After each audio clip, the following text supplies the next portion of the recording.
Hello， 大家好，我係美美啊！大家係咪好耐都冇見過我咧？咁近期嘅話咧，美美咧亦都係忙緊咧，即係視頻嘅幕後製作啦，包括拍攝嘅。咁但係咧，我依然係活躍喺呢個房產行業上面。咁今日嘅話咧，我係嚟到咗五桂山雅居樂天禧呢個小區呢度，因為早幾個月之前咧，我係答應咗一個業主咧嚟幫佢拍攝呢一間屋嘅，因為之前咧佢一直都有租客喺度住緊啦。咁咁啱咧，呢兩日佢已經係租客已經退咗租啦。咁而家咧就邀請我過嚟咧幫佢拍佢呢一間屋苑出售嘅。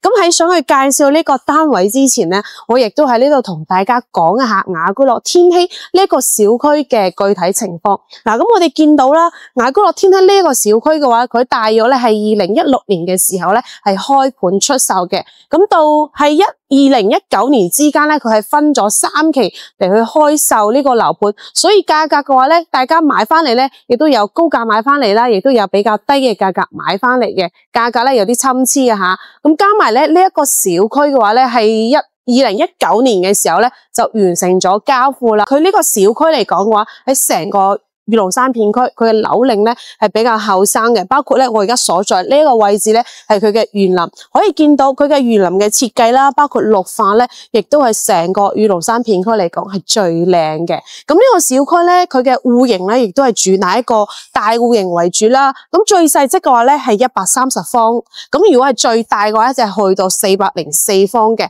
咁前面嗰幾棟嘅話咧就可以望到好靚嘅高爾夫球景觀啦，同埋一啲山景嘅。咁所以佢嘅價格咧喺海鮮市場上面上個月嚟講啦，佢嘅呢個成交價咧大概係9000幾蚊之間。咁當然啦，呢個咧只係平均嘅價錢，咁啊亦都有啲係去到1萬啊，左右有嘅。咁今日我哋睇嘅呢一個單位咧係連埋車位咧一齊出售，屬於係一個頂樓。咁佢頂樓得嚟咧又可以做複式單位嘅。如果大家接受到頂樓呢個位置嘅話咧，可以跟住我鏡頭一齊嚟睇睇呢間單位。如果接受唔到嘅話咧，咁可能咧你要睇翻其他嘅單位啦。咁而家事不宜遲，跟住我嘅鏡頭一齊嚟睇睇今日業主呢一套單位先。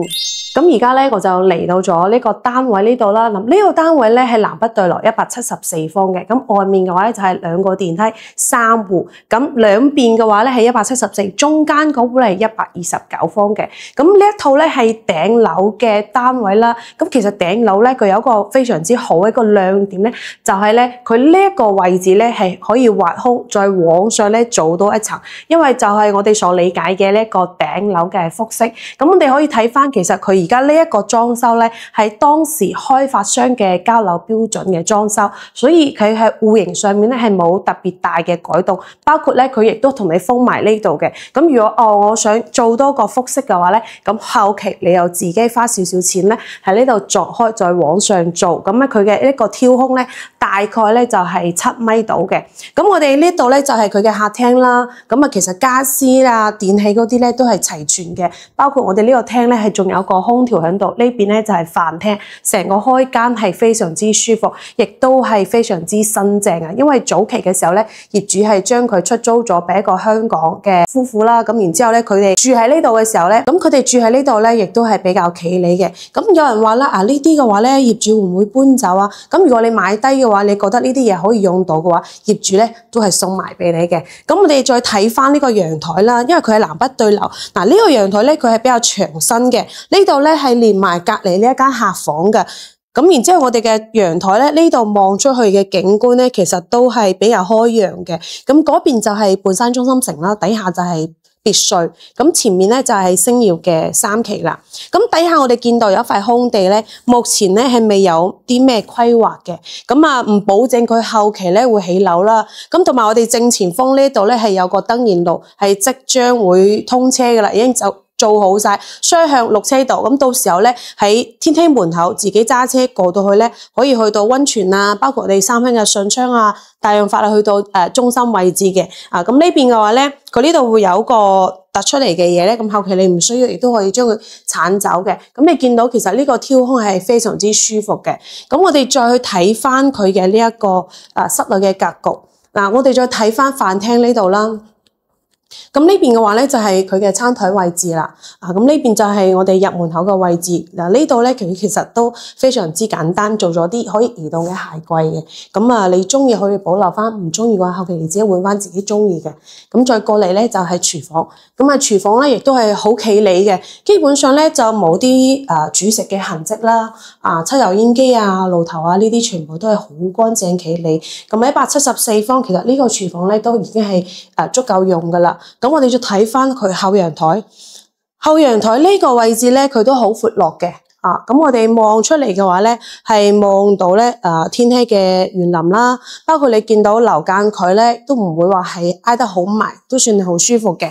咁呢邊仲可以望到啲河景同埋我哋隔離小區嘅。咁同埋我哋要講一講咧，就係佢其實呢後面咧仲有大概4個平方係可以用嘅，你只需要將呢個牆體咧咁鑿開佢，咁你呢個陽台位置褪翻去隔離少少，仲有4個平方嘅面積可以用。包括攝影師嗰個鏡頭睄一睄嗰度咧，仲有少少空間嘅。咁呢度後期咧你可以改為一個茶室都得㗎。咁目前只不過係業主咧就放咗啲洗衣機同埋呢一個冰箱喺度嘅啫。咁我哋呢個174方咧就南北對流係做咗3間房嘅，咁有2間係套房，咁你可以見到佢嘅層高係好舒服嘅。咁入嚟之後咧，睇翻我哋呢個第一間房，呢一間房咧有張床喺度，包括有個架喺度嘅。咁但係唯一缺點就係佢呢間房係未有裝空調嘅，同埋佢呢度都會有個衣櫃仔啦，都非常之 OK 嘅呢個空間。咁同埋隔離呢度咧，佢有個落地窗嘅。佢其實係連通埋我哋外面嘅陽台，只不過而家咧，如果你後期想褪翻出嘅話咧，你將呢個玻璃牆拆咗佢就 OK 噶啦，做翻自己中意嘅。咁我哋再過嚟睇翻，呢度咧就係客廁嘅位置，開埋燈睇下，非常之企理，好乾淨嘅。如果你係想唔中意太亂唔中意太多改動空間嘅話咧，其實呢個單位係真係 OK 嘅。咁再入嚟呢間咧就係套房。入門口嘅呢一個位置咧，就係呢個套廁嘅位置啦。咁呢一間房咧，佢嘅窗台咧就相對嚟講係冇咁大嘅，咁你會覺得佢會少少暗啲同埋呢間房佢都有個空調喺度啦，但係咧佢就未有擺床同埋衣櫃嘅。咁後期呢一間房咧，稍微自己要佈置翻啦，放翻個衣櫃啦，做翻個床，包括咧佢床頭櫃嘅啲插蘇都已經係做好俾你嘅。咁我哋最後咧去睇埋我哋呢一個主人房啦。咁呢度咧空嘅話咧，可以掛翻啲裝飾畫喺度，裝飾翻都 OK 嘅。咁入嚟之後咧，我哋嘅呢一個客廁嘅位置係呢一個位置。係 OK 嘅，好大嘅。呢度咧係洗手台啦、鏡櫃馬桶。咁呢邊咧係淋浴房。淋浴房嘅話咧，佢呢度係有呢個浴缸都做埋俾你噶啦。非常之 OK 嘅呢個空間。如果中意浴缸嘅話，朋友仔咧呢個呢個套廁係 OK 嘅。咁再入嚟睇翻我哋主人房。主人房嘅話咧，做咗個衣櫃喺度嘅，咁同埋一張大床啦，兩邊放埋呢個床頭櫃咧，佢嘅3邊落床位咧個空間都係好闊落嘅，包括佢呢度咧都仲有啲櫃，呢啲櫃咧都係好新淨嘅，因為佢係白色嘅話咧，佢邋唔邋遢、殘唔殘舊一眼就睇得出噶啦。呢間房都係配備埋一個空調俾你嘅，咁然之後咧呢邊咧佢嘅採光亦都係好靚。而家係下晝大概係2點鐘唔到嘅時間。咁呢邊望出嚟嘅景觀其實同我哋主陽台望出嚟嘅景觀係一樣嘅。咁可以望到我哋登賢路啦，望到我哋啲街景嘅。咁最後咧嚟講翻呢間屋嘅情況啦。佢嘅屋主咧係一個澳門朋友嚟嘅。咁就目前咧就連埋個車位咧係想一齊出售。咁售價嘅話咧連埋車位係178萬嘅。咁如果你覺得呢啲家私有用嘅，業主都唔會搬走噶啦，基本上都唔會要噶啦。咁就178萬。